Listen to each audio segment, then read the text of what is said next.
Hari uwatwikiwe imitungo undi yishyurwa amafaranga atagira ingano. Ibyamamare byagaragaje aho biherereye cyangwa se aho bihagaze mu ntambara iri kubera mu gihugu cya Congo. Ikaze nanone kuri Irika TV Rwanda. Ndagushimira wamaze ukanda subscribe, Imana iguhe umugisha. Intambara yo mu burasirazuba bwa Congo ni imwe mu zikomeye kandi zikomeje kumara igihe kirekire muri Afurika. Iyi ntambara igira ingaruka zikomeye ku baturage, ubukungu n'umutekano mu karere ka Afurika yo hagati. Bamwe mu bahanzi bazwi bagiye bagaragaza cyangwa se bagerageza kugira icyo bavuga cyakorwa, abandi bakifata kubera impamvu za politike. Ndagushimiye cyane wamaze ukanda subscribe kuri Irika TV Rwanda, nawe ngo ikaze we mushyashya, turakwishimiye cyane. Kuri uyu wa mbere tariki 27 z'ukwezi kwa mbere, inyeshyamba za M23 zatangaje ko zafashe umujyi wa Goma, umurwa mukuru w'intara ya Kivu ya ruguru muri Repubulika Iharanira Demokarasi ya Congo. Ibi byakurikiwe n'imirwano ikomeye ndetse ibisasu bya FARDC na FDL byageze mu Rwanda bihitana abantu 6, abandi 35 barakomereka. Uburasirazuba bwa Congo bukungahaye ku mabuye y'agaciro nka coltan, zahabu na diyama, bituma imitwe yitwaje intwaro irwanira kuyagenzura. Intambara isenya ibikorwa by'ubuhinzi n'ubucuruzi, bigatuma abaturage bugarizwa n'inzara. Inzego z'akarere cyane cyane iz'umuryango wa Afurika y'Iburasirazuba zagerageje kohereza ingabo mu rwego rwo kuzana amahoro, ariko biba impfabusa. Mu mwaka w'ibihumbi 2024 na 2025 ibibazo byarushijeho gukomera, cyane cyane hagati ya leta ya Congo n'umutwe wa M23. Nubwo hari ibiganiro by'amahoro bikomeje gutegurwa, ibikorwa by'intambara nabyo birakomeje. Gusa nubwo bimeze gutya, imitwe y'abaturage ivuga ko MONUSCO na leta ya Congo bidashoboye kubarinda, bikaba bigenda byongera uburakari mu baturage. Mu bihe bitandukanye, bamwe mu bahanzi bazwi cyane muri Congo bagiye bagaragaza uruhande bahagazeho, ariko kandi bamwe muri bo bamaganiwe kure, abandi barishyurwa ngo bagire icyo bavuga kuri iyi ntambara.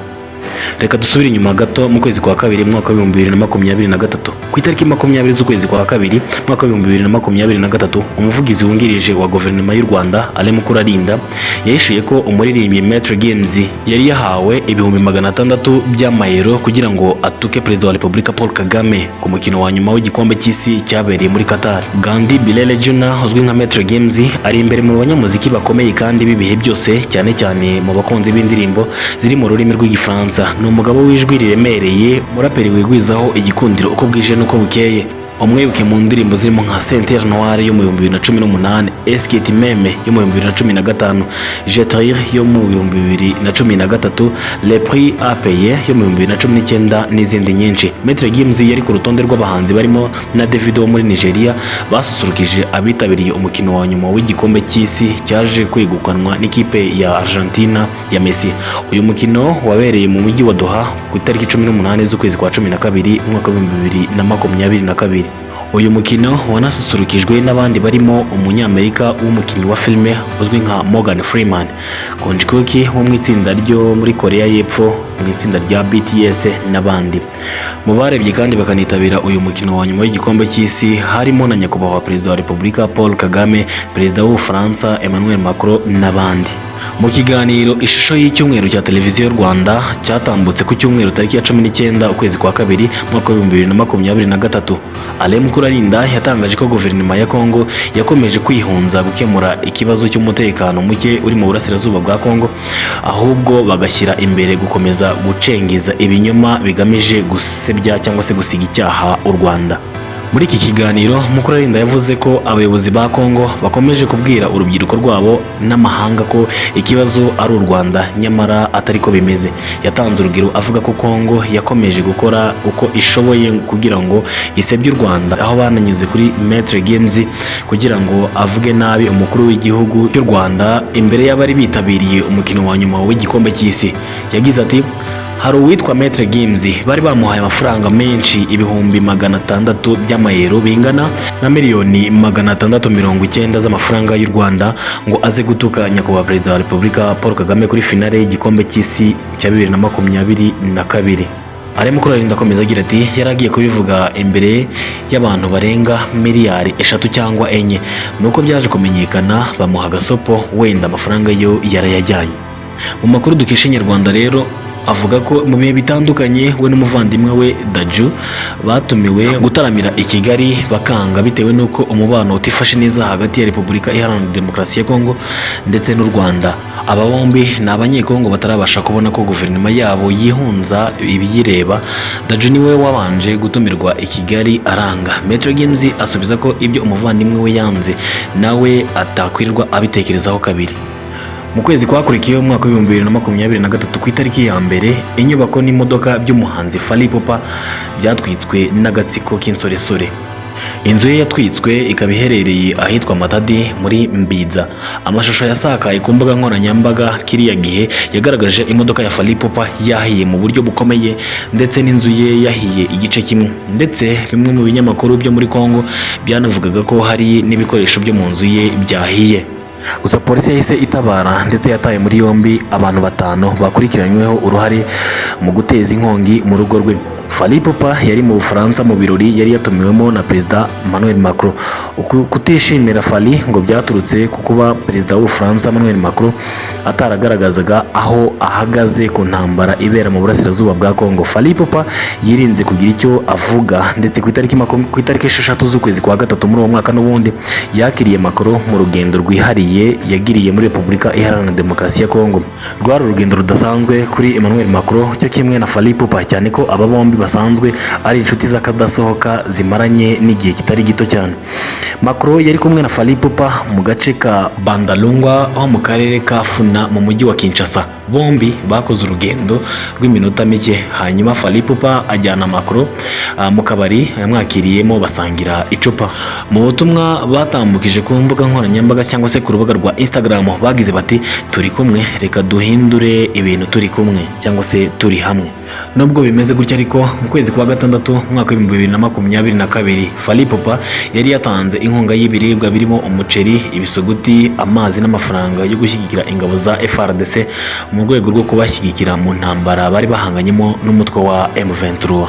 Wa gatanu ku itariki 20 muri mwaka wa 2023 n'ubundi Innocent Didas Balome wamamaye nka Innocent B mu muziki yagaragaje ko ibibazo by'abanyekongo bikwiye gukemurwa n'abanyekongo ubwabo aho gukomeza kubyegeka ku Rwanda barushinja gushyigikira umutwe wa M23. Ni intambwe ikomeye uyu muhanzi yateye agaragaza ko yitandukanyije na bagenzi be barimo nka Metro Games na Fally Ipupa bamagana u Rwanda. Ku itariki 9 z'ukwezi kwa gatanu 2023 yaganiraga n'abanyamakuru. Innocent B yavuze ko atemeranya n'abakoresha imvugo ya Rwanda is killing, bisobanuye u Rwanda ruri kwica. Yavuze ko yitandukanyije n'iyi mvugo kandi agaragaza ko ari intenge iri ku ngabo za Kongo. Ati abantu benshi bakoresha imvugo ya Rwanda is killing, ntabwo nemeranya n'izi nkuru zabo, sinshobora no kwandika ibyo bintu kuko dukwiye kumva ko ari inshingano zacu twese, bitabaye bityo twemere ko turi abanyantege nke, nta ngabo zishobora kuturwanirira dufite. Uyu muhanzi yasobanuye ko guverinoma ye ikwiye kugira uruhare mu gushakira umuti ikibazo cy'intambara kurusha uko babyegeka ku Rwanda. Yagize ati nta masomo mfite yo guha ibihugu duturanye, ahubwo ndasaba guverinoma yacu gushakisha ibisubizo bigarura amahoro mu burasirazuba n'amajyaruguru ya Kongo. Nanone mu kwezi kwa karindwi tariki 6 umwaka ushize wa 2024 umuhanzi Koffi Olomide wamamaye muri Repubulika Iharanira Demokarasi ya Kongo no ku mugabane wa Afurika yatangaje ko nta ntambara iri kuba mu burasirazuba bwa Kongo kuko ingabo z'icyo gihugu FARDC zidashoboye kurwana. Ibi uyu mugabo yabitangaje ubwo yari mu kiganiro na Le Panier cyamuhuje n'umunyamakuru Mbuyi Jesse Kabasele kuri televiziyo y'igihugu. Uyu mugabo wamamaye mu bihangano binyuranye yumvikanishije ko atiyumvisha neza imibereho y'ingabo z'igihugu cye kuko igaragaza impamvu nyinshi cyane zo gutsindwa urugamba.